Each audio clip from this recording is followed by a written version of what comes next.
Bueno, bienvenidos a este especial de TLV1, agradecemos a todos los que nos estén acompañando y como siempre decimos, si entra a través de Facebook, ponga me gusta, si entra a través de YouTube, suscríbase y ayúdenos a difundir toda la verdad primero, que es un gran esfuerzo que hacemos a través de este medio de comunicación.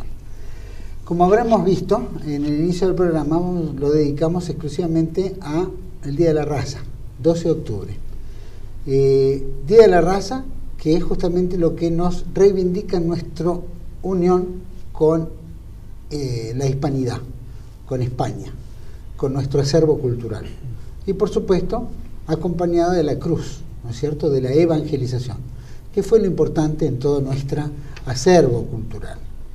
Pero ¿qué pasa? El 12 de octubre se conmemoraba en todos los países iberoamericanos como un momento histórico en que la Europa occidental arribó por primera vez al continente americano. Y desde el año 1917, por decreto del entonces presidente de la Nación, Hipólito Yrigoyen, se recordó esa fecha bajo el nombre del Día de la Raza. Inclusive hay monumentos en la ciudad de Buenos Aires. La Constitución de 1994 comenzó a hablar sobre el tema de los derechos. La igualdad reconoce la preexistencia étnica y cultura de los pueblos indígenas argentinos, garantizando, entre comillas, el respeto a su identidad y derecho a una educación bilingüe intercultural. ¿Qué pasó? En el año 2007, el Instituto Nacional contra la Discriminación, la Xenofobia y el Racismo, el INADI, que hemos hecho un programa aquí con Cristian Rodrigo sobre el INADI como policía del pensamiento, presentó un proyecto, el INADI. Recordemos que el INADI es fundado por la DAIA, la Delegación de Asociaciones Israelitas Argentinas. Presentó un proyecto por el cual se proponía cambiar la denominación de esa fecha del Día de la Raza por el Día de la Diversidad Cultural o Día del Respeto a la Diversidad Cultural. Esta iniciativa llevó un decreto número 1584 del 2010 emitido por la presidenta Cristina Fernández de Kirchner. Todo esto lleva a que nosotros queremos reflexionar como canal nacional, como canal argentinista, como canal que reivindica nuestra raigambre hispano, criolla, o vamos a llamarla mejor indoamericana, indo-iberoamericana, vamos a hacerla bien completa, y católica, porque toda Hispanoamérica fue fundada con la evangelización, con la cruz de Cristo en nuestra América. Y eso fue lo que dio la fundación y la función del ser americano. Vamos a tocar este temita, que es un poquito urticante, pero que merece que lo toquemos por lo menos en unos pocos minutos.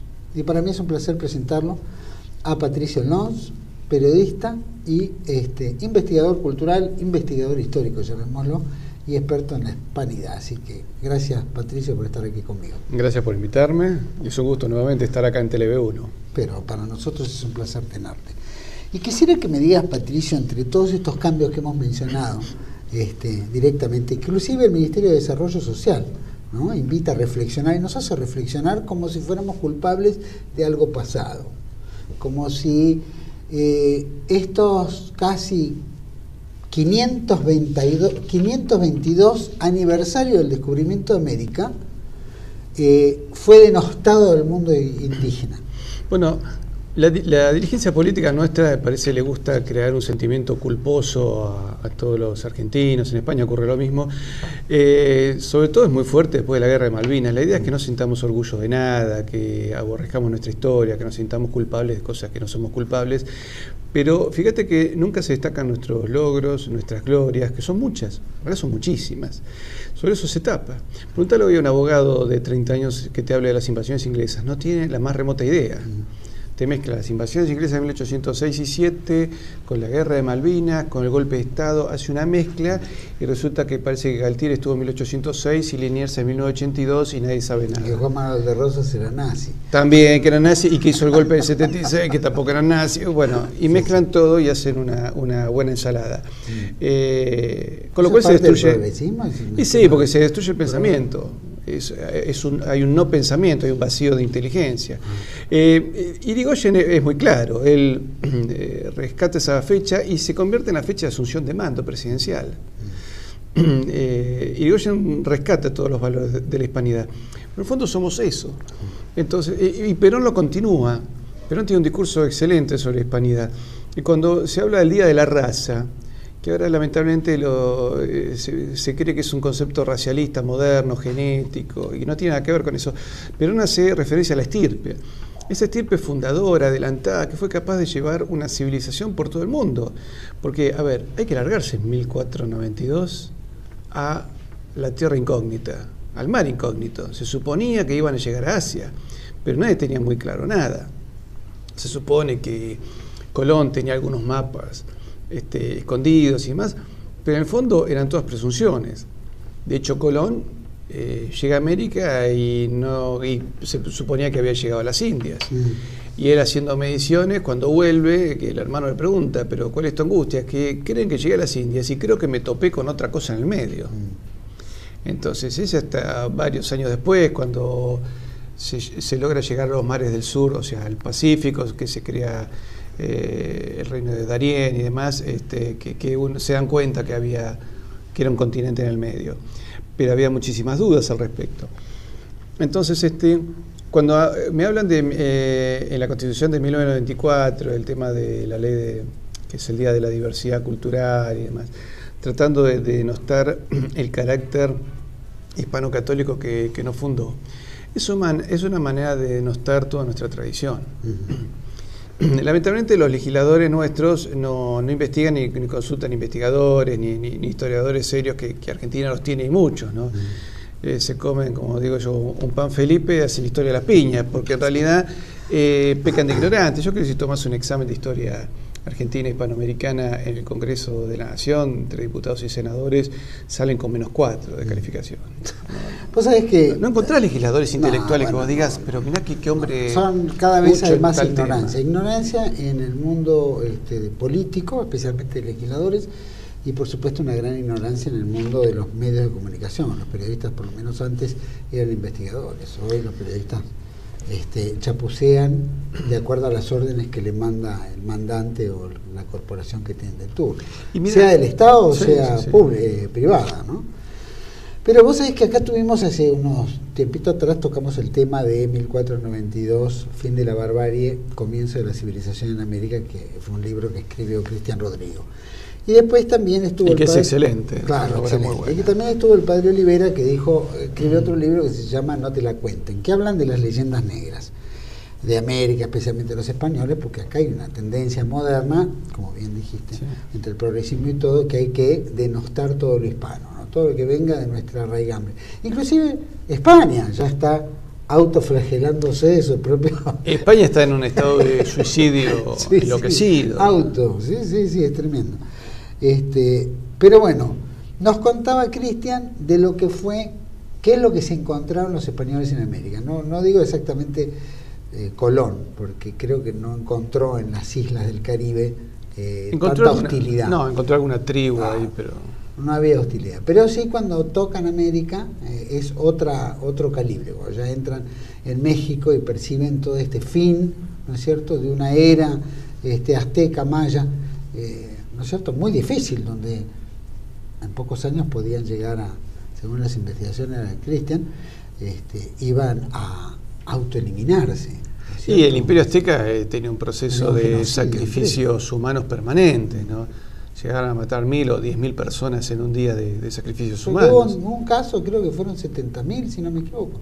70.000 en una semana, creo que fue, en un acto, digamos, religioso.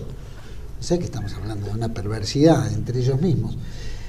Pero de esa llegada de los españoles a América, cuando ven todo ese escenario, vos en tus investigaciones, ¿cómo también las podés traspolar, digamos, al hoy en día, para que la gente entienda que esa primero habría que entender que acá, acá no había estados preexistentes. No es que vino una España que todavía no existía como tal y que invadió un país. Es decir, América no es Irak invadido por Estados Unidos o Polonia invadida por la Unión Soviética. es otra realidad. Acá había centenares de tribus dispersas. Se calcula que llegó a haber 500 lenguas. Y esas lenguas eran ágrafas, no sabían escribir sus propias lenguas. Entonces, esas lenguas pasan a papel escrito gracias a las congregaciones religiosas, sobre todo los franciscanos, los dominicos, luego los jesuitas, son los que empiezan a crear los diccionarios de todas esas lenguas. Pero, y a su vez, esas lenguas representaban a distintos pueblos que estaban enfrentados entre sí. Entonces, acá no había una política homogénea.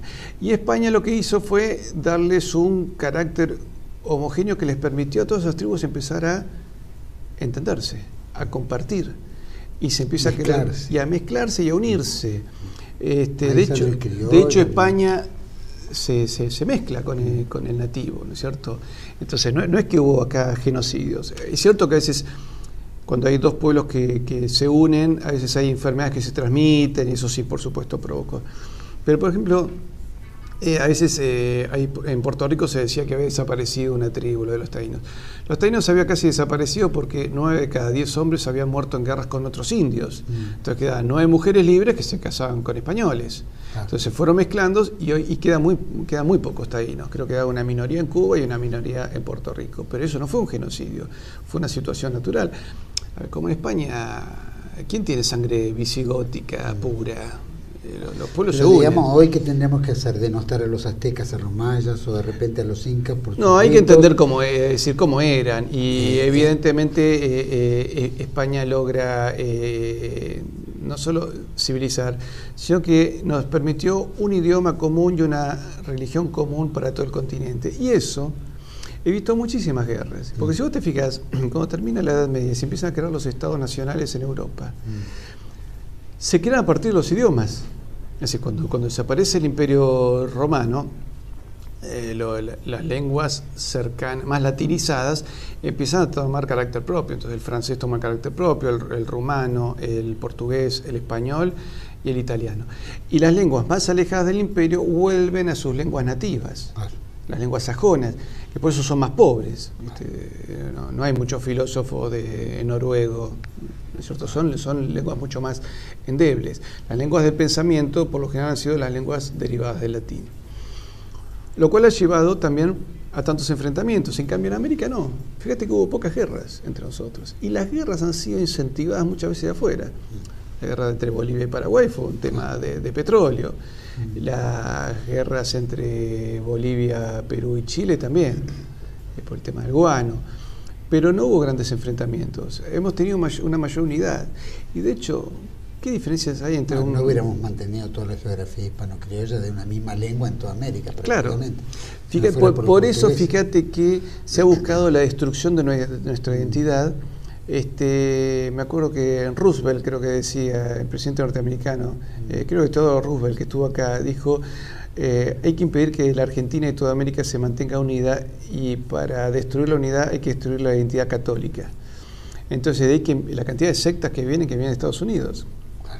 Por eso a veces yo no entiendo cómo a veces un argentino bien criollo, pues si es un argentino que es hijo de alemanes o hijo de ingleses, que bueno, sea anglicano, sea luterano, lo entiendo. Pero hay argentinos puramente criollos que se meten en una secta evangelista. Eso es lo más antinacional que pueden hacer, porque directamente se va en contra de la identidad nacional. Y la religión no es una religión. A ver, acá hay otro error, ¿no? La Constitución de 1853 planteaba la evangelización de los pueblos aborígenes. Y uno decía: ¿y por qué hay que hacerlo? El catolicismo no es la religión de los blancos europeos. Sí es cierto que la población blanca, europea, católica, construye Occidente, pero ahora viene de Medio Oriente. Claro. Yo presumo que los primeros apóstoles serían personas con la piel típica de los pueblos de Medio Oriente, que no son blancos. Entonces hay mucho de ideología en todo este tipo de situación. Una ideología que busca la destrucción de la identidad nacional. Porque si nosotros pensáramos los parecidos que tenemos entre nosotros, podemos replantearnos justamente una nueva confederación de estados. Nosotros en los últimos 200 años nos hemos dividido en 8 estados. Y si querés, en algún momento nosotros formamos una unidad desde Colombia, Ecuador, Perú, Chile, el Alto Perú, que es Bolivia, Paraguay, la banda oriental y nosotros, y Guinea Ecuatorial en África. y todo eso se fue desmenuzando. Si realmente nos planteáramos, en base a nuestras identidades comunes, volver a ser un Estado común, y seremos un Estado poderoso. Sin duda, sin duda. Bueno, era la gran América, ¿no? La patria grande que hablaba tanto como de la Rosas también y tantos otros, ¿no? No esta patria grande semántica, frívola que plantean hoy en día. ¿O tiene no, que similitud? tiene, yo creo que no hay ningún tipo de similitud entre una cosa y la otra, ¿no? Ahora la Constitución de esta del 94 dice rescatar las lenguas aborígenes. Las lenguas aborígenes se había encargado la Iglesia. Fueron los procesos independentistas que prácticamente empezaron a abolir las lenguas originales. Y así fue el desastre que se hizo y los resentimientos que se crearon. Pero en realidad, y además el tema de la hispanidad, no es un concepto, porque uno lo ven como un concepto derechoso, de catolicismo ultramontano. Fíjate que Manuel Ugarte, que era socialista, él planteaba una Hispanoamérica unida. Pero Perón también lo planteaba desde otra posición. Pero incluso vos sabés que hasta León Trotsky, un día hablando con socialistas argentinos, le dijo: es imposible una revolución socialista en América porque ustedes son un solo país y viven 25 estados. Traten de unificarse, desarrollar un estado, un capital nacional y después hagan la revolución. Y lo decía Trotsky, fíjate que está en la otra punta del perfil, del arco ideológico. Pero es cierto que la identidad hispanoamericana está dada básicamente por la fe y por la lengua. Vos sabés que, según el gobierno nacional, el 12 de octubre debe ser un día de reflexión histórica y diálogo intercultural. Y sería bueno que dice los, esto, deja atrás, qué sé yo, reflexionen. los excesos, el proceso de la conquista de América, en fin. ¿Hubo en algún momento que se atentara? Por ejemplo, vamos a hablar de nuestro país, ¿no? En realidad, porque es donde guadañan el Día de la Raza, ¿no? ¿Hay algo que nosotros nos tengamos que sentir culpables contra alguien, contra un mundo aborigen, originario, llamémoslo entre comillas, como para decir no tiene que existir la raza, o la raza implica solamente la española? No, mira, habría que contar una cosa, pero si cuál era la raza, relación. Razas. Por eso te decía, sería bueno que los políticos reflexionen. ¿Cuál es la actitud de los pueblos aborígenes, incluso antes de la independencia? Muchísimos habían accedido a título de don y títulos nobiliarios. Muchísimos, sobre todo en Perú. Bueno, todos tenían. Sí, pero a los caciques se les había otorgado títulos, blasones y escuelas para sus hijos, ¿cierto? Y tierras reconocidas y tierras con una fuerte autonomía donde estos caciques, muchos de ellos ennoblecidos, tenían directamente autoridad. Todos esos derechos se van perdiendo a partir de 1810. Y vos tenés, por ejemplo, la población charrúa que estaba en la banda oriental fue masacrada después de la independencia, en un proceso de sistemática masacre, a punto tal que los últimos fueron llevados a Bélgica y expuestos en un zoológico. Fue todo un escándalo cuando la población belga, al descubrir que eran seres humanos, se quejó y fueron liberados. Y algunos de ellos quedaron. Quiere decir que la república, o la democracia, entre paréntesis, trajo esos enfrentamientos. Los más movimientos, que llamémoslo, los movimientos independentistas primero acabaron con los derechos de todos ellos, acabaron con las propiedades de los indígenas sobre la tierra. Pero vos tenés, por ejemplo, en 1806, cuando se produce la primera invasión inglesa, después del triunfo del 12 de agosto, el día de la Reconquista, un tiempo después se estaba analizando en el Cabildo preparar un ejército para una posible nueva invasión. Y llegaron 16 caciques al Cabildo de Buenos Aires. Piden hablar y uno de ellos habla en nombre de todos y dice: reprochamos a nuestro buen rey soberano don Fernando VII que no nos haya convocado para echar a la basura inglesa. Y ofrecen 30.000 indios y 100.000 caballos que actuaron en la defensa de la costa. Algunos dicen que hubo una carga de caballería sobre las tropas de Whitelock en la segunda invasión inglesa, una carga de caballería indígena, pero ellos mismos reprochaban el no haber sido considerados. Y de hecho, cuando se produce la guerra de independencia, vos tenés que el ejército realista estaba formado casi todo por indios voluntarios, ¿no es cierto? Que siguieron luchando hasta después de la batalla de Ayacucho, 1826 en la isla del Chiloé, 1832 en Colombia, y algunos se fueron a España. ¿no es cierto? No te olvides que había también nativos criollos, algunos ya con sangre indígena, que participaron, por ejemplo, en la batalla de Trafalgar. Hay proto-argentinos que lucharon por el rey de España en la batalla de Trafalgar, mucho antes de 1810, ¿no es cierto? Entonces, las cosas no son tan como se dicen.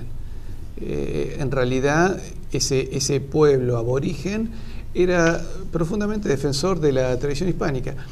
Hay un periodista mapuche que dice, al comienzo, como todos los encuentros entre culturas, hay choques. Dice, nosotros el primer choque que tuvimos con los españoles, sobre todo los mapuches, fue un choque violento. Pero fueron los españoles los que nos permitieron, por ejemplo, pasar a papel nuestra lengua y salvarla. Son los españoles los que nos enseñaron a edificar viviendas, hospitales y escuelas. Así que en realidad, a pesar del primer choque que tuvimos, debemos agradecerle a España. Y sí es cierto que hubo en un momento, en el siglo XVI, en la zona de, podemos decir, Centroamérica, en algún momento en el Perú también, algún abuso de algunos encomenderos. Siempre pasa eso. Pero a ver, Juan Manuel, no tenemos abuso de nuestros concejales, legisladores, gobernadores. Al presidente de la República. Claro, que, ¿viste? Y tenés uno que dice, si no te gusta que yo use el avión para que vaya a salir con mi novia, el avión oficial, para que salga con mi novia, presenta una lista y presentate de candidato. Eso directamente es un insulto, es una burla. Pero que lo usen los hijos, o gasten el dinero, o hagan pactos secretos con las empresas de acuerdo a la autoridad que tienen como Estado, pactos secretos, qué sé yo, claro, Chevron, esto que se firman, o la deuda externa, o tantas, o la miseria. Que malgasten el dinero público. ¿No es cierto? Le hicieron un falso diario Clarín para criticar a sus opositores, y eso es dinero que sale del ANSES, sale de nuestros bolsillos, no es que sale de la nada eso. Entonces, por supuesto que hubo. Ahora, fíjate que hay un abuso de unos encomenderos, y el informe que le llega a Carlos V fue escrito por un aborigen totalmente alfabetizado, ella era un hombre docto, que lo escribe en un castellano perfecto del siglo XVI, donde hace todo un relevamiento de la situación, lo que se había hecho bien, lo que se había hecho mal, los problemas que había. Llega Carlos V y Carlos V frena la conquista y envía una comisión para investigar qué era lo que estaba ocurriendo. Y en algún momento algunos otros también quisieron abusar de los indios, esclavizarlos y decir, hasta plantearon que no eran seres humanos. Entonces, Carlos V hace intervenir a la Santa Sede, se produce lo que se llama controversia de Valladolid, donde se analiza el tema, no, son seres humanos, y es la Iglesia la que sale en defensa de los pueblos aborígenes y le pone un freno a los encomenderos. Ahora, estas cosas se corrigen, luego alguien la trampea, se vuelven a corregir, es el devenir de las civilizaciones. Además, no te olvides que los reyes, por ejemplo, Isabel la Católica, su testamento es fantástico en defensa de los pueblos de América, pero muchas veces era traicionada por funcionarios, eso ocurría. Eso es inevitable también, aparte de la distancia, la comunicación, hasta que llegaban ¿no es cierto?, los mensajes. Si en una empresa, al presidente de una empresa le hace una trampa a un empleado subalterno, y es una empresa, ¿no es cierto? En un estado todavía hoy, a pesar de que el presidente puede levantar el teléfono y llamar hacer conferencia con 4 gobernadores si quiere, y ocurren trampas en niveles intermedios, te imaginas que en el siglo XVI las cosas ocurrían. Mucho más. Vamos a ir a un pequeño corte, vamos a seguir con Patricio Alonso y ver también esta disparidad, si el mundo hispano, que tanto está obsesionado el progresismo kirchnerista hoy en día en la Argentina, tiene similitudes con el mundo portugués, porque son tratamientos con el aborigen, creo que bastante distantes. Vamos a hacer un pequeño corte y volvemos enseguida.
Bueno, seguimos aquí en este especial de Tele-B1 1492 con Patricio Loms.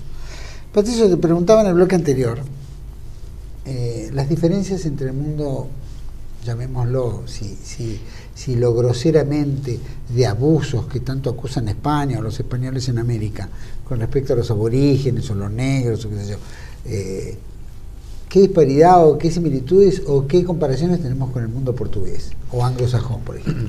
Bueno, mira, la leyenda negra que está tomada... Digo, porque el mundo anglosajón sí. es el que más jode en meter acá en nosotros esta culpa contra España. Bueno, entonces podríamos sería bueno que los anglosajones recuerden que cuando ellos pisaban un continente no dejaban nadie vivo, ¿no es cierto? La única india que dejaron fue Pocahontas, sí. Que incluso vos sabés que es una historia robada. Sí, en realidad es un español, Juan Ortiz, sí. Un sevillano que es salvado por una aborigen y ella lo rescata y se lo lleva a otra tribu. Y en esa tribu le vive 10 años y aprende las lenguas, él le enseña el castellano a los aborígenes, le transmite la religión y civiliza a un pueblo. Pero si no, ellos no dejaban tierra, hacían tierra arrasada. Fíjate, en Australia fueron juntando a los aborígenes en la península de Tasmania y los masacraron a todos. Quedaron muy poquitos. Quedan una minoría de nativos en Australia, pero es un pequeño porcentaje. En la India mataron de a decenas de millones por hambre, fomentando enfrentamientos, utilizándolos como tropa. Los hindúes se salvaron porque eran una población millonaria, pero un país muy habitado, era una región en realidad muy habitada, eran reinos contrapuestos.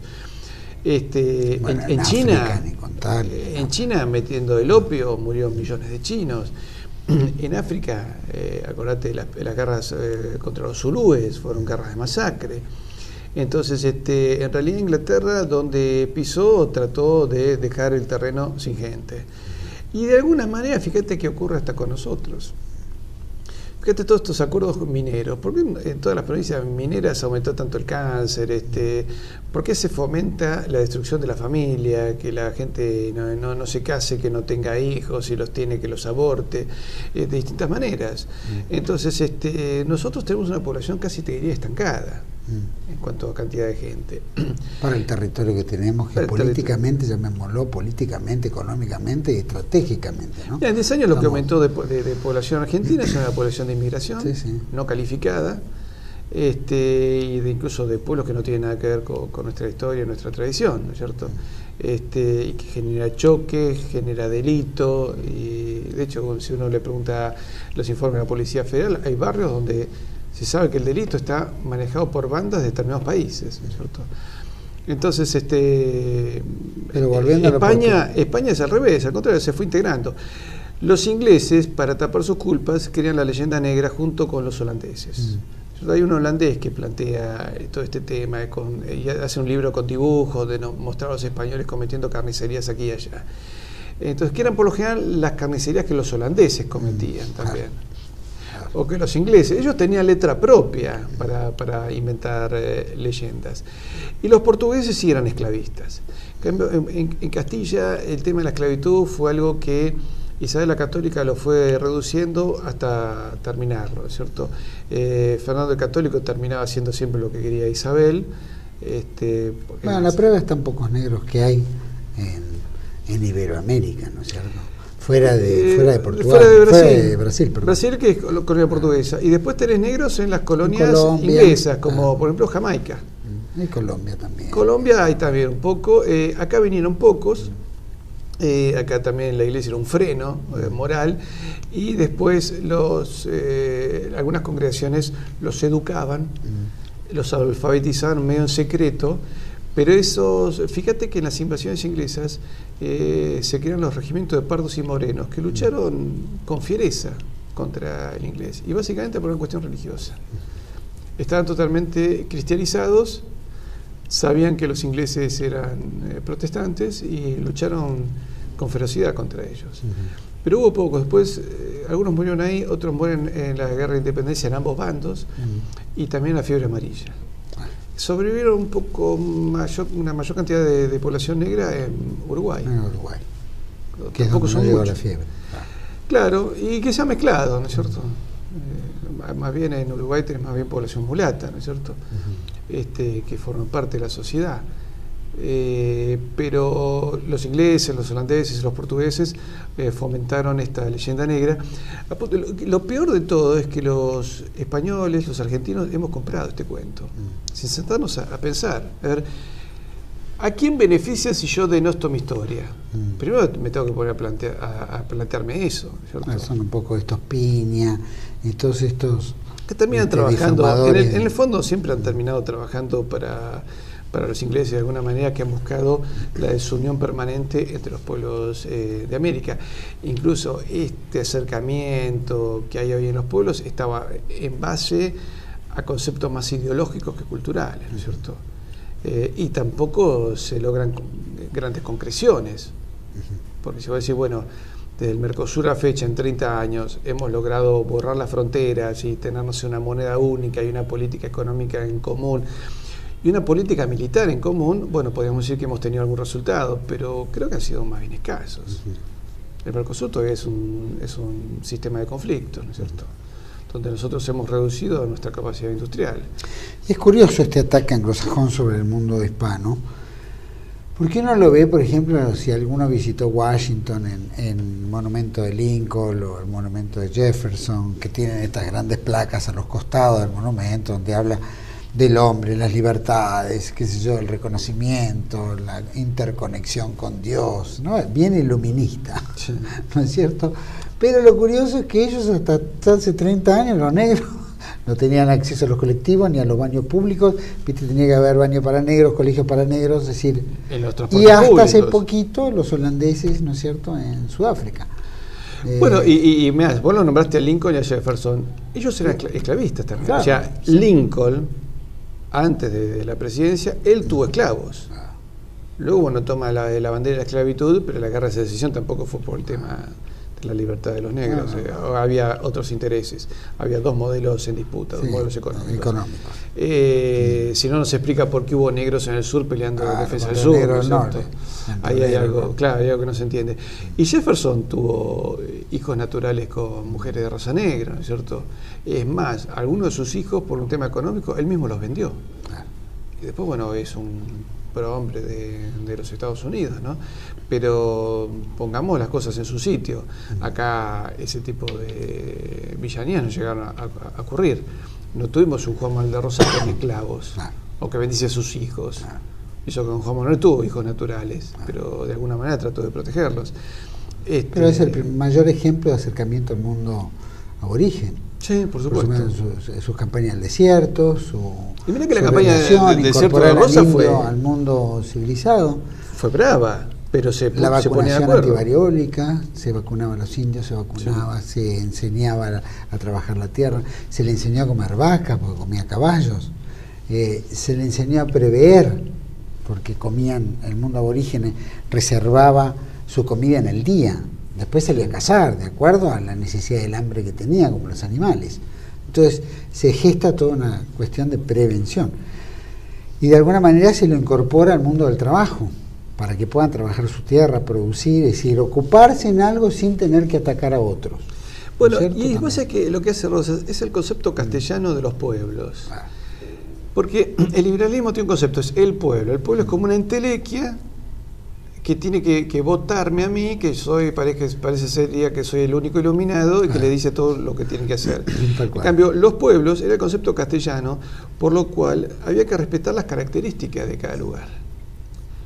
Y Rosas lo hacía con los aborígenes, de que luego terminaron en buenas relaciones. ¿No es cierto? Lo protegían, ¿no? Protegían todo el saqueo que hacían o los malones que atacaban las estancias.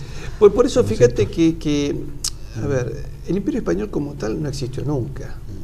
Lo que existía era la cristiandad hispánica, que iba creando reinos. Por eso tenías el reino de Chile, el reino argentino, en la recopilación de las leyes de Indias, que lo hace un potoseño, habla de mi patria argentina, cuando era un concepto que se suponía que era nada más que para la gente de Buenos Aires, ¿te acuerdas? Era un nombre para una región. Los porteños eran los argentinos, pero fue un nombre que de alguna manera también se toma en el interior. Y los distintos pueblos de América eran distintos reinos. Tenés el reino de Quito, el reino de Perú, de que incluso cuando Felipe V es coronado rey de España, los peruanos lo coronan como 22º emperador del Perú. Entonces, todos estos reinos tenían sus autonomías y respetaban sus características, porque además no te olvides que el Imperio Español era transversal de norte a sur. Entonces iba cambiando de clima, de flora, de fauna, y se tiene que ir adaptando. Y además lo impulsaba el espíritu evangelizador. Es cierto, a ver, los encomenderos, las personas que digamos, o incluso los adelantados, venían con intenciones pecuniarias, obviamente, de conquistar riquezas, pero no podían escapar al carácter cristiano civilizador. Mira, una guerra común. La gente que escapa de la guerra, escapa por desesperación, pero también escapa por una mejor vida. Es decir, una prosperidad, por tranquilidad. Nadie se mueve de un lugar a otro si es próspero en un lugar. Se traslada si no hay prosperidad y trata de buscar la prosperidad. Acá es un ejemplo permanente. Los argentinos nos hemos materializado. Nos importa ahora más la plata, nos importa más saber cuánto tenemos, qué tenemos, lo material, que lo que era lo espiritual, que era lo que más predominaba, por lo menos en parte, de nuestra cultura. Y esto sí fue variando, esto sí fue cambiando. Y es un poco lo que vos planteás acá. Había otro espíritu, un espíritu evangelizador, más allá de ver si había oro, plata o riquezas, ¿no? Sí, por supuesto. Ahora, y de hecho, además por ejemplo, cuando se habla del tema del oro y la plata, vos sabés que toda la cantidad de metales que se fueron de América a España en 3 siglos, es el equivalente de toda América a la producción de un año de la minería peruana. Y además, eso volvía en elementos. Es decir, vos pensás que los aborígenes pasaron de tardar 40 días para sembrar una hectárea a tardar un solo día. Entonces, a los indios les decía a los españoles, ¿te gusta el oro? Sí, pero yo quiero asadones, quiero arados, quiero herraduras, quiero caballos. Entonces, con el oro, que para el indio no tenía ningún valor económico, adquirían los bienes que sí tenían un valor concreto, un valor de producción.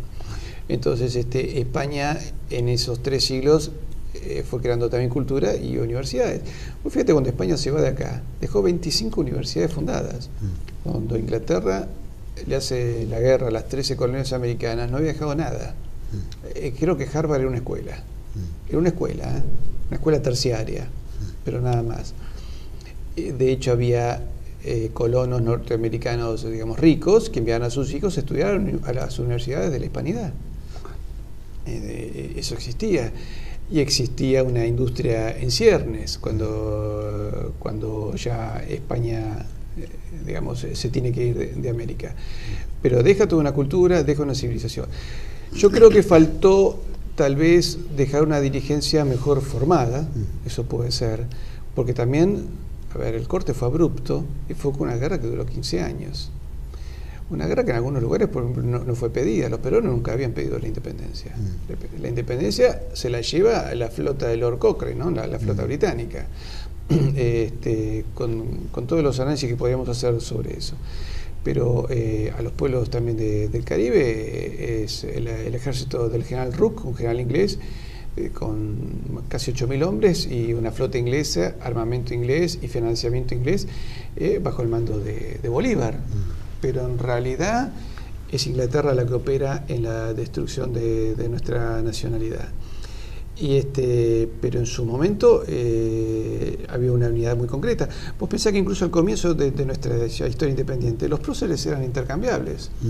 Hubo jefes de Estado chilenos que eran de origen peruano, peleaban acá, iban a otro lado. Uno de ellos, creo, Bello, que fue una figura política en Chile, era caraqueño, ¿no es cierto? Cornelio Saavedra era alto peruano, también que era alto peruano en aquel momento y con nosotros formamos un solo estado. Pero hubo un famoso gobernador de Salta que era montevideano, porque adheríamos a un espíritu de una misma civilización. Bueno, no se podía distinguir un sector del otro porque éramos todos un mismo sector. Éramos hijos, ¿sabes qué? De esa magna cristiandad europea que luego se crea la cristiandad hispánica. Y esa cristiandad hispánica es la que nos trae a nosotros un salto del neolítico a la edad moderna. Vos pensás que en el 1500, 1600, 1800 los indios todavía vivían en taperas y Roma en el siglo I había creado las termas de Caracalla. Entonces, había un trasvasamiento cultural.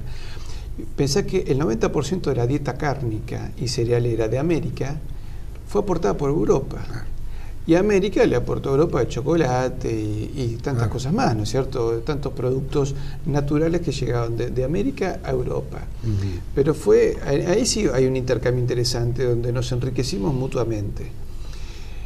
Pero lo que no se puede decir es que acá hubo una política de saqueo, ¿no es cierto? Sino que, digamos, el oro y la plata se convirtió en universidades, se convertía en arados, se convertía en desarrollo. Bueno, pero está todo lo que dejó, claro, ¿no es cierto? La universidad, la cruza, es decir, todas nuestras diferentes, digamos, diferencias raciales entre el criollo, el mulato, etcétera, ¿no es cierto? Todo. Además, si cuando caminás por América, basta verlo, está a la vista. A ver, esto no es una Europa trasladada. Sí, es cierto, España nos trajo, como hemos dicho más de una vez, la filosofía griega, la fe de Tierra Santa, el orden romano y ese coraje español. Pero después la cantidad de amigos que tenemos con la piel oscura es porque tienen sangre india. Entonces esto significa que deberíamos considerar el 12 de octubre como una fecha, llamémoslo patria, sí, o por supuesto, una fecha del Día de la Raza Real. Sí, sí. De la raza, que es ese concepto de estirpe, ¿no? Ese espíritu civilizador. Por eso cuando algunos decían que había que sacar el momento Colón porque era un prócer extranjero, pero eso es una burrada que hasta da vergüenza repetirla. Es decir, no fue vergonzoso, ¿no? Pero por supuesto, nuestros ancestros, por ejemplo, los que tienen ancestros europeos, no hubiesen tenido un continente donde refugiarse. ¿Cuántos que tienen sangre europea que vienen de abuelos, tatarabuelos, que vienen escapando de una guerra, de persecuciones y demás? Si Colón no hubiese traído la Cruz América. Entonces, Colón es un prócer común a todos nosotros. El 12 de octubre debería ser una fecha común a toda la hispanidad y como algunos emblemas, el emblema de los Reyes Católicos. Y deberían estar en cada escuela de nuestro país. La aspa de Borgoña, que es la bandera común con la cual toda América luchó contra Inglaterra incluso. Debería ser una bandera común. Yo siempre digo, cuando se hace la cumbre iberoamericana, además las banderas locales, tendríamos que tener las aspas de Borgoña. Y no como algún periodista dijo en el acto del 12 de octubre, había portado la bandera de los Reyes Católicos y dijo, vimos unas banderas raras. Puedo decir que la bandera de los Reyes Católicos, el estandarte de los Reyes Católicos, es una bandera rara. Pero realmente lo que pasa es que se ha perdido. Hay una falta de cultura en los periodistas que da vergüenza. Se ha perdido el contacto en eso. Decime una cosa como última pregunta. Sabiendo que la Raya es fundadora del INADI y INADI es la creadora de romper con la tradición del 12 de octubre, del Día de la Raza, y transformarla en la diversidad cultural, yo te pregunto, ¿esta cuestión hispánica atenta contra, digamos, la comunidad judía, contra las mujeres, los homosexuales? Es decir, de lo que representa el INADI. ¿No es Yo cierto? creo que el 12 de octubre puede atentar contra el que tenga ganas de sentirse atentado, pero a ver, el médico de Isabel la Católica es un médico judío que la ayudó a alumbrar sus 5 hijos, ¿no es cierto? Incluso a Juana, que es la madre de Carlos I, que es el gran emperador de la hispanidad. Entonces, que ella le ofrece quedarse cuando se produce la expulsión. Pero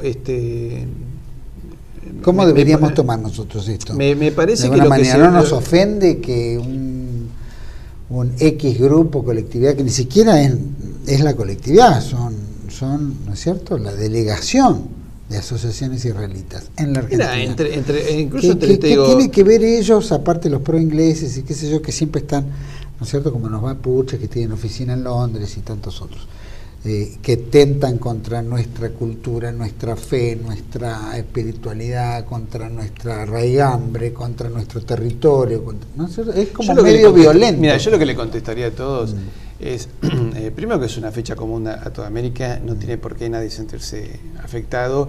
Creo que buena parte de los judíos argentinos, cuyos abuelos vinieron escapando de situaciones terribles en Europa, han tenido un continente justamente gracias a España. Han dado la oportunidad y han hecho mucho dinero también acá, han ¿no? hecho mucho dinero. Que acusarlos que son tan criminales como los españoles que vienen a buscar el oro. La guerra de Malvinas hay veteranos, soldados veteranos que son de religión judía.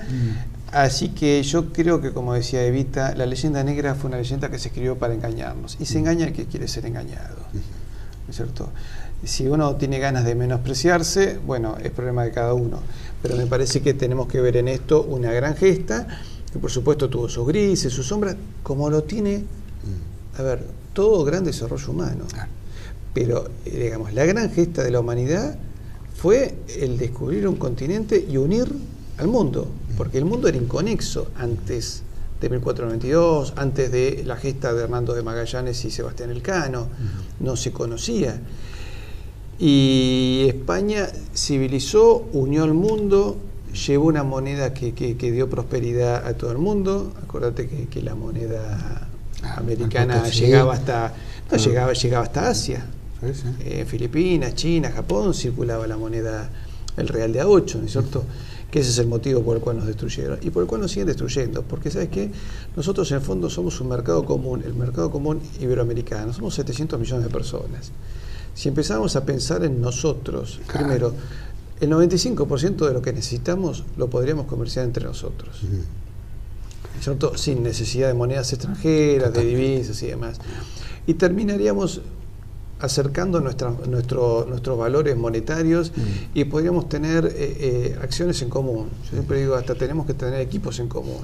¿No es cierto? Yo siempre digo, cuando los Pumas juegan, Uruguay tiene pocos jugadores de rugby, deberían ser incorporados. Deberíamos tener una selección de fútbol argentino-uruguaya, por ejemplo. Entonces, deberíamos tener un sistema de defensa común, un sistema de colaboración para desastres. Es decir, hay un terremoto en México, tenemos que ser 25 naciones con un sistema unificado para ayudarnos, para ir a socorrerlos, por ejemplo. Y si hay una guerra y una de las 25 naciones es afectada, tenemos que salir los 25 a defenderla. Si hay un conflicto entre dos de estas naciones, las demás naciones tenemos que estar en el medio para impedirlo. No tiene que volver a haber una guerra entre Perú y Ecuador, entre Bolivia y Paraguay, entre Chile y sus naciones limítrofes, ¿no es cierto? O entre Honduras y El Salvador. Pensé entre Honduras y El Salvador una guerra por el fútbol, un partido de fútbol, hubo 900 muertos. Sí, una guerra del fútbol. Bueno, eso no puede volver a ocurrir. Bueno, es que a veces las guerras se dan. Yo no sé si se dan tanto por la guerra del fútbol o la venta de entradas, como ocurrió con nosotros en Brasil, ¿no es cierto? Que capaz que alguien se quedó con la plata, ¿no? Porque generalmente las guerras son económicas. Por lo general tienen un trasfondo económico muy fuerte. Pero nosotros, justamente gracias a España, en nuestro continente hemos tenido pocas guerras. Sí. Toda guerra es lamentable, ¿cierto? Pero hemos tenido pocas guerras. Fíjate que en cambio Francia y Alemania en un lapso de 70 años tuvieron 3 guerras durísimas y 2 de ellas fueron las guerras más bestiales que sufrió la humanidad. Ese tipo de conflictos a ese nivel no hemos llegado a tener. Patricio, muchísimas gracias, fue riquísimo el programa, por lo menos para hacer trabajar un poco la cabecita. Te agradezco mucho. Gracias por haber acompañado. A todos ustedes, como reflexión, en realidad nosotros lo que estamos viendo es que bueno, pasaron 522 años del descubrimiento de América, hay que denostar todo lo que es español, porque el nuevo progresismo cultural kirchnerista, pro anglosajón, pro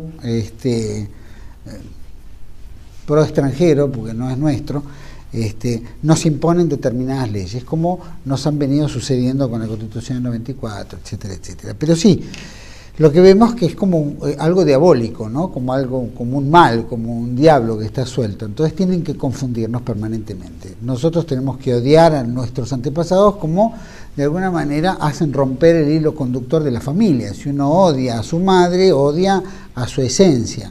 Si nosotros odiamos a España, entonces rompemos nuestro hilo conductor con nuestra madre patria, que nos dio todo. Más allá de, como recién decías, algunos puntos que haya podido haber abuso. Es lógico, en una extensión tan grande, en diferentes expediciones adelantados, hay buenos, malos, como hay en todo. Por lo tanto, eso puede haber ocurrido, pero eso no significa que toda la campaña haya sido terrible, ¿no es cierto? Y que se haya transformado en una leyenda negra donde tenemos que odiar a nuestra esencia de raigambre hispano-criolla, ¿no es cierto? Eso es como que alguien quiere hacer que esto se corte. Y si esto se corta, nosotros perdemos el quiénes somos. Todos tenemos la necesidad de identificarnos dónde estamos. Las madres, abuelas, tías, primos, todo de Plaza de Mayo están buscando a sus padres. ¿Por qué? Porque necesitan el hilo conductor con quién era su padre, su madre, etcétera, para poder hilar y cerrar llamemos esas baldosas de su propia historia. Bueno, en nuestra cultura pasa exactamente lo mismo. De la misma manera que se acusa a la España que vino, que a estafar, a llevarse, a matar y qué sé yo, lo vemos en el día de hoy. Pero lo vemos trasladado en una economía con las grandes corporaciones. Vemos en las mineras, lo hidrocarbúrico, etcétera. Y vemos los grandes monopolios anglosajones por general, anglosajones, porque no conozco grandes corporaciones iberoamericanas, pero las anglosajonas están repartidas en todo el mundo, de las cuales se extrae toda la riqueza, y lo podemos ver en nuestro propio país. Entonces, ¿son ellos más antihispanos de lo que ellos alegan contra la hispanidad? Es decir, ¿qué calibre de categoría tendríamos que ponerlo? ¿Por qué, por ejemplo, nosotros que nunca tuvimos ningún inconveniente ni con nuestra lengua, ni nuestra formación, ni nuestra religión, ni nada, tiene que haber una organización como la DAIA, a través de las presiones internacionales, creando el INADI, para que ataque la esencia de lo que hace a nosotros, que es nuestra hispanidad y nuestra religión? ¿Por qué se hace eco al poco tiempo la Presidenta de la República en retirar el monumento a Colón, que es la esencia de la hispanidad en toda América? No es que conquistó solamente en Centroamérica, fue y volvió de España, sino que gracias a todo esto es debido a Colón. Si no fuera por Colón no hubiera habido todo esto, o hubiera pasado muchos años después, pero no hubiera habido ni mundo anglosajón, ni mundo portugués, ni mundo hispano. Entonces, si no fuera por Colón, a Colón lo tenemos que venerar, nos guste o no nos guste. Porque no es un problema de gusto, es un problema de historia. Es como hace el gobierno, saca el cuadro de Videla. Podrá gustarnos o no Videla, pero Videla es parte de nuestra historia. Nos guste o no nos guste, no podemos borrar. Así pasó, de la misma manera que este gobierno progresista anti-argentino defiende estas cuestiones y trata de borrar de la historia de determinados personajes y perseguir y qué sé yo, que es una cuestión, parece hebraica, porque tiene que ser una guerra perpetua y nunca se tiene que resolver. De la misma manera lo hizo el liberalismo en la Argentina, anulando nuestra historia de la Confederación Argentina. Y Rosas era el malo, entonces no tenía que figurar en ningún lado. Y por supuesto denostarlo.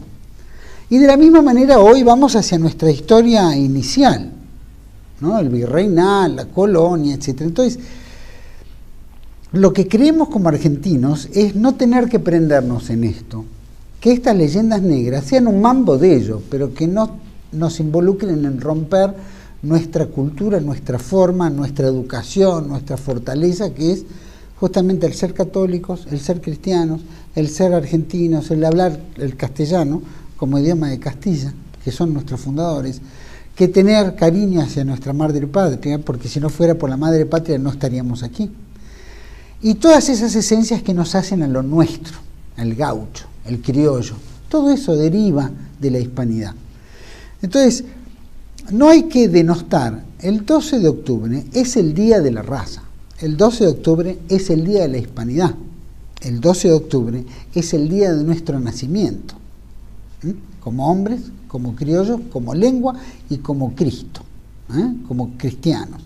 Entonces, no hay que hacer plurito, hay que hacer oídos sordos en toda esta pavada que nos quieren ir imponiendo y que poco a poco van golpeando y nos van perturbando. Pero esa es la realidad, hay que frenar esto. Y hay que empezar a pensar que nuestra historia no nació en la llegada de Néstor Kirchner y Cristina Kirchner al poder. Llevamos casi 500 años de historia. Entonces, en esos 500 años de historia tenemos que honrarla, ¿no? De todas las maneras que sea, porque ha sido nuestra esencia. Espero que esto colabore. Ojalá que tengamos muchos mensajes, por supuesto, en críticas y no críticas, pero sí en las realidades que estamos enfrentando hoy. Nuestro deber es decir toda la verdad. Y si podemos decir toda la verdad primero, mejor todavía, porque esa es la forma de poder generar este contacto con todos ustedes. Les agradezco por habernos acompañado, agradezco a Patricio Alonso que me ha acompañado en este programa y que lo ha desarrollado él tan bien, porque yo soy más preguntón, pero para mí me ha enriquecido mucho también y ha solidificado lo que en realidad somos, nacionalistas, católicos, y que eso es lo que tenemos que fomentar. Les agradezco por todos por habernos acompañado y vamos a cerrar algo con este fragmento, este testamento de Isabel la Católica, que justamente el mundo hebraico, llamémoslo, presiona para que no se santifique. Justamente Isabel la Católica, la Santa Isabel la Católica. Este es el testamento y lo dejamos con ellos. Les agradezco por habernos acompañado y los esperamos en otro ciclo de los especiales de TLV1. Chao, muchas gracias.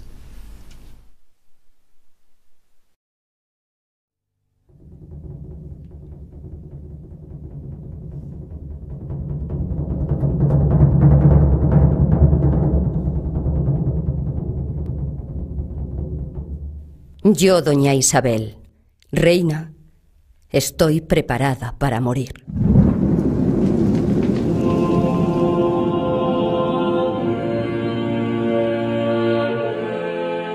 Estando enferma de mi cuerpo de la enfermedad que Dios me quiso dar, creyendo y confesando firmemente todo lo que la Santa Madre Iglesia Católica de Roma cree, confiesa y predica, recibo la muerte como un don singular y excelente de la mano del Señor. Y después de vivir y morir en esta santa fe católica, proclamo mi carta de testamento y postrimera voluntad. Me encomiendo en manos de nuestro Señor Jesucristo y de su eterno Padre, al cual confieso y reconozco que me debo toda, por los muchos e inmensos beneficios, generales y particulares, que yo, indigna y pecadora, he recibido, los cuales sé que no basta mi flaca fuerza para agradecerlos, ni como el menor de ellos merece. Y pido de manera especial que intervenga por mí el Arcángel San Miguel, el cual quiera mi alma recibir, amparar y defender de aquella bestia cruel y antigua serpiente que me querrá tragar, y no me desampare, hasta que por la misericordia de nuestro Señor sea colocada en aquella gloria para la que fue criada.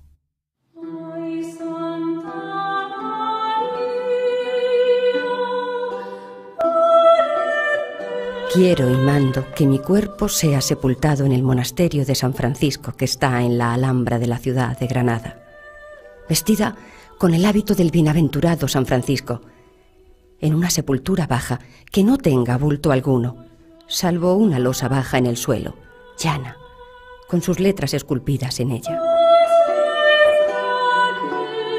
Quiero y mando que ninguno vista luto por mí, y que las exequias que se hicieran por mí se hagan llanamente y sin demasías. Mando que se dé limosna para casar doncellas jóvenes y para que otras puedan entrar en religión. Que sean vestidos 200 pobres y que se rediman 200 cautivos que estuvieran en poder de infieles.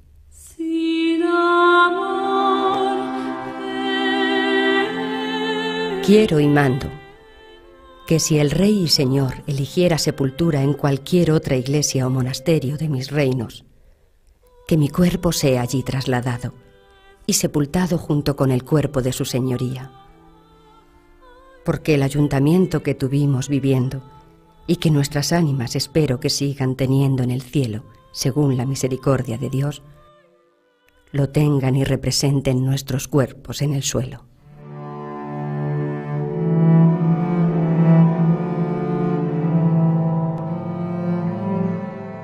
Tras el doloroso fallecimiento de mi hijo Juan, contando con 19 años de edad, de mi querida hija Isabel y de mi nieto Miguel, ordeno y establezco e instituyo como mi universal heredera de todos mis reinos después de mis días a la ilustrísima princesa doña Juana, mi muy querida y amada hija primogénita. Y cuando Dios me lleve, sea nombrada reina.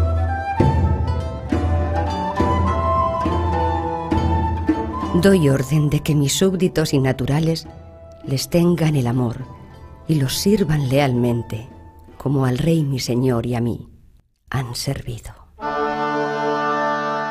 También ordeno que si cuando Dios de esta vida me lleve, mi hija Juana no se encontrase en estos reinos, o estando en ellos, no quiera o no pueda entender en la gobernación de ellos, Sea el rey, mi señor, quien administre y gobierne los dichos reinos, hasta que el infante don Carlos, mi nieto, sea de edad legítima para regirlos y gobernarlos.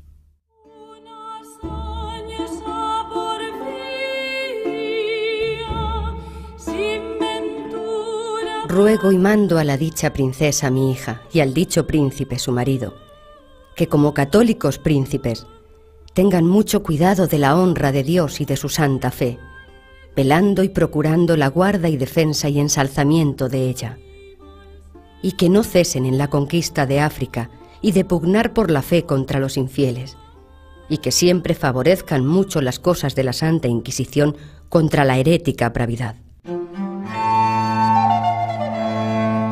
Deseo que los príncipes miren mucho por la conservación del patrimonio de la corona real y tengan mucho cuidado de la buena gobernación, paz y sosiego de mis reinos, y sean muy benignos y muy humanos con sus súbditos y naturales, y los traten y los hagan tratar bien, y hagan poner mucha diligencia en la administración de la justicia, haciéndola administrar a todos igualmente, así a los chicos como a los grandes, sin excepción, poniendo para ello buenos y suficientes ministros.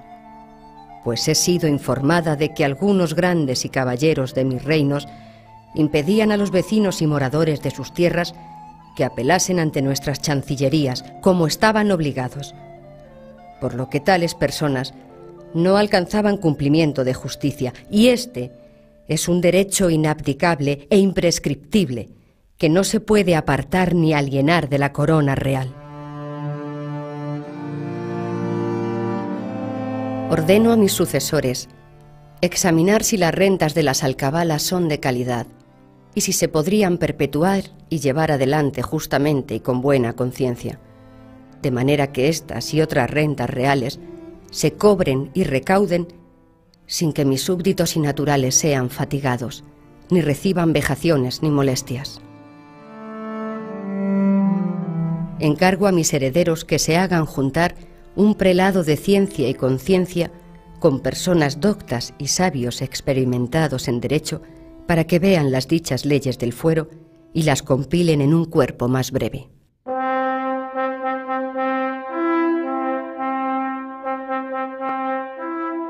Cuando nos fueron concedidas por la Santa Fe Apostólica las islas y tierra firme del mar océano, descubiertas y por descubrir, nuestra principal intención fue convertir a nuestra Santa Fe católica y enviar clérigos y otras personas doctas y temerosas de Dios para instruir a los vecinos y moradores de ellas y enseñarles buenas costumbres, poniendo en ello la diligencia debida.